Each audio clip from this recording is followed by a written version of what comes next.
Pada kesempatan kali ini, saya akan menjelaskan terkait biofarmasetika untuk sediaan pelepasan terkendali. Nah, kita harus mengetahui dulu konsep dan rasionalisasi dari sediaan pelepasan terkendali ini, di mana terdapat 3 jenis. Ada sediaan lepas tunda atau delay release, di mana ini merupakan obat yang dilepaskan pada waktu yang lebih lambat setelah pemberian, dengan tujuan adalah untuk mencegah efek samping yang terkait dengan keberadaan obat di lambung, melindungi obat dari degradasi dalam pH asam tinggi dan dari cairan lambung. Contohnya itu adalah penggunaan pada salut enterik pada omeprazol. Nah, omeprazol ini merupakan contoh dari delay release, sediaan delay release. Lalu ada sediaan lepas lambat atau sustained release, di mana sediaan dirancang untuk melepaskan saat aktif secara bertahap dalam tubuh selama periode waktu tertentu. Nah, tujuannya itu adalah untuk mempertahankan kadar obat dalam darah atau area target dalam jangka waktu yang lebih lama dibandingkan dengan tablet konvensional yang melepaskan saat aktif dengan cepat setelah konsumsi. Contohnya itu adalah adalah obat Voltaren, di mana ini itu merupakan sediaan natrium diklofenak yang dibuat sustained release. Lalu ada sediaan lepas terkendali atau control release, di mana ini merupakan sistem pelepasan senyawa yang dapat disesuaikan pada tingkat yang efektif sebagai respon terhadap waktu dan rangsangan, di mana sistem ini bertujuan untuk melepaskan bahan aktif secara konstan, biasanya pada laju ordenol, dengan melepaskan secara terus-menerus untuk jangka waktu tertentu jumlah obat yang setara dengan jumlah yang dieliminasi oleh tubuh. Contohnya itu adalah sediaan nifedipin yang dibuat CR atau control release. Nah, selanjutnya itu kita akan membahas terkait mekanisme pelepasan obat sistem pelepasan terkontrol ini, di mana itu ada tiga sistem pelepasan obat, dimulai dari sistem matriks, di mana sistem matriks ini adalah sistem di mana obat terdispersi secara homogen dalam matriks polimer. Nah, terdapat beberapa jenis matriks yang dapat digunakan untuk sediaan ini. Ada matriks hidrofilik, hidrofobik, lipid, dan biodegradable, di mana untuk sistem matriks ini terbagi jadi dua untuk proses penelepasan obatnya itu. Yang pertama itu secara difusi, di mana obat itu di mana untuk mekanismenya itu cairan gastrointestinal akan masuk ke matriks yang menyebabkan obat itu melarut. Setelah obat larut, obat itu akan berdifusi keluar melalui pori-pori matriks. Nah, biasanya karakteristik dari sistem matriks difusi ini pelepasannya itu dipengaruhi oleh porositas, dipengaruhi oleh ukuran partikel, dan dipengaruhi oleh kelarutan obat. Nah, berbeda dengan sistem matriks erosi, untuk mekanismenya itu polimer matriks akan mengalami pengembangan yang menyebabkan sediaan itu menjadi lunak, yang menyebabkan terjadinya erosi, sehingga obat itu dilepaskan secara bertahap. Untuk jenis erosi yang terjadinya itu biasanya itu ada surface erosion dan bulk erosion. Nah, selanjutnya itu adalah sistem membran atau reservoir, di mana sistem ini inti obat itu dikelilingi oleh membran polimer yang mengontrol pelepasan dari obat itu sendiri. Nah, untuk mekanismenya itu cairan itu akan masuk melalui membran yang menyebabkan obat itu larut dalam inti, sehingga obat itu berdifusi keluar melewati membran.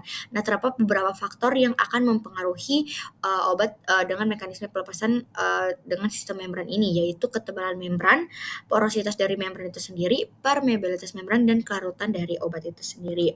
Nah, selanjutnya itu ada sistem osmotik atau ORS, di mana ORS atau Osmotic Control Release Oral Delivery System ini merupakan sistem yang menggunakan tekanan osmotik untuk mendorong pelepasan obat secara terkendali. Nah, komponen utama untuk obat dengan sistem pengantaran ini itu ada inti obat, agen osmotik, membran semi-permeable, dan lubang pelepasan atau delivery officer, di mana untuk mekanisme pelepasannya itu air akan masuk melalui membran yang semi permeable, lalu menyebabkan tekanan osmotik itu meningkat sehingga inti itu terdorong keluar melalui lubang kecil dan obat dilepaskan secara konstan. Nah, selanjutnya itu kita akan membahas terkait parameter bioavailabilitas dan bioequivalensi. Kita mulai dari Cmax atau konsentrasi maksimum, di mana ini itu berbicara tentang konsentrasi maksimal obat di dalam plasma. Nah, pada sediaan lepas terkendali, Cmax itu biasanya itu lebih rendah dibanding sediaan konvensional yang tujuannya itu untuk menghindari terjadinya toksisitas dari sediaan itu sendiri. Nah, kalau Tmax itu merupakan waktu untuk mencapai Cmax atau konsentrasi maksimal itu sendiri. Nah, kalau pada sediaan lepas lambat itu biasanya itu Tmax-nya itu lebih lama. Nah, lalu kita akan bicara tentang area under curve atau AUC. Nah, AUC itu menyatakan total paparan obat di dalam tubuh. Nah, idealnya AUC sediaan modifikasi itu harus setara dengan sediaan konvensional atau harus ekuivalen.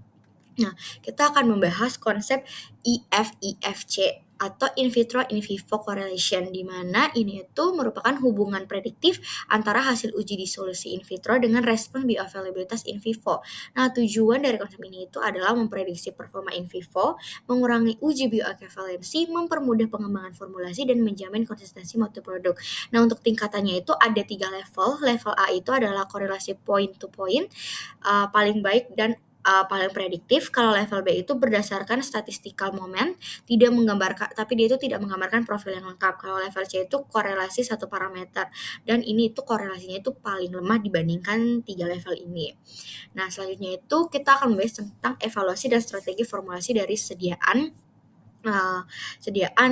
pelepasan terkendali ini, dimulai dari faktor fisiologis, di mana ada berkaitan dengan faktor transit gastrointestinal, di mana waktu transit gastrointestinal ini merupakan waktu yang dibutuhkan sediaan untuk melewati saluran cerna. Nah, faktor ini akan sangat mempengaruhi suatu sediaan, di mana terkhususnya sediaan yang dimodifikasi waktu pelepasannya. Kalau transit gastrointestinal itu cepat, itu akan menyebabkan absorpsi itu menurun. Kalau lambat, itu menyebabkan pelepasan jadi lebih lama. Nah, faktor yang dapat mempengaruhi transit gastrointestinal ini adalah motilitas usus, penyakit gastrointestinal, makanan, dan umur pasien. Lalu selain itu, makanan juga dapat mempengaruhi suatu sediaan, di mana makanan itu dapat mengubah pH lambung, menghambat pengosongan lambung, mengubah absorpsi obat, meningkatkan atau menurunkan bioavailabilitas, apalagi untuk makanan-makanan yang high fat meal, di mana makanan-makanan ini akan memperlambat transit lambung, meningkatkan absorpsi obat lipofilik, dan memicu dose dumping pada beberapa jenis sediaan. Nah, selanjutnya itu ada juga faktor sifat obat untuk sediaan lepas terkendali. Jadi, teman-teman, tidak semua obat itu cocok dibuat menjadi sediaan control release atau sediaan lepas terkendali lainnya, di mana terdapat beberapa hal yang perlu diperhatikan, dimulai dari waktu paru atau tes tengahnya. Kalau idealnya itu adalah 2-8 jam. Kalau waktu parunya itu terlalu pendek, itu dapat menyebabkan dosis itu terlalu besar. Dan kalau terlalu panjang, artinya sediaan tersebut tidak perlu dibuat control release atau sediaan pelepasan termodifikasi, dibuat sediaan biasa saja. Nah, selanjutnya itu terkait dosis obat. Dosis obat itu biasanya kecil sampai sedang, di bawah 500 mg. Dimana kalau dosis yang besar itu akan menghasilkan ukuran obat atau ukuran tablet yang terlalu besar. Nah, selanjutnya itu tentang kelarutan obat. Idealnya itu kelarutannya sedang. Nah, jika obat terlalu larut itu dapat menyebabkan pelepasannya itu jadi terlalu cepat. Dan jika obat itu sukar larut itu dapat menyebabkan absorpsinya itu menjadi rendah. Nah, selanjutnya itu untuk strategi formulasi sediaan pelepasan terkontrol atau pelepasan termodifikasi. Nah, tujuan dari strategi formulasi ini adalah mengatur kecepatan pelepasan obat agar efek terapi berlangsung lebih lama dan kadar obat dalam darah tetap stabil. Nah, ada 2 strategi utama. Yang pertama itu dimulai dari pemilihan polimer. Nah, polimer yang digunakan untuk mengontrol pelepasan obat itu perlu diperhatikan. Kita bisa memilih antara polimer hidrofilik atau polimer hidrofobik. Lalu ada modifikasi kelarutan obat. Ini dilakukan agar pelepasan obat itu sesuai dengan target.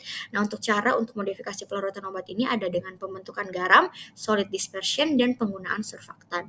Sekian dan terima kasih.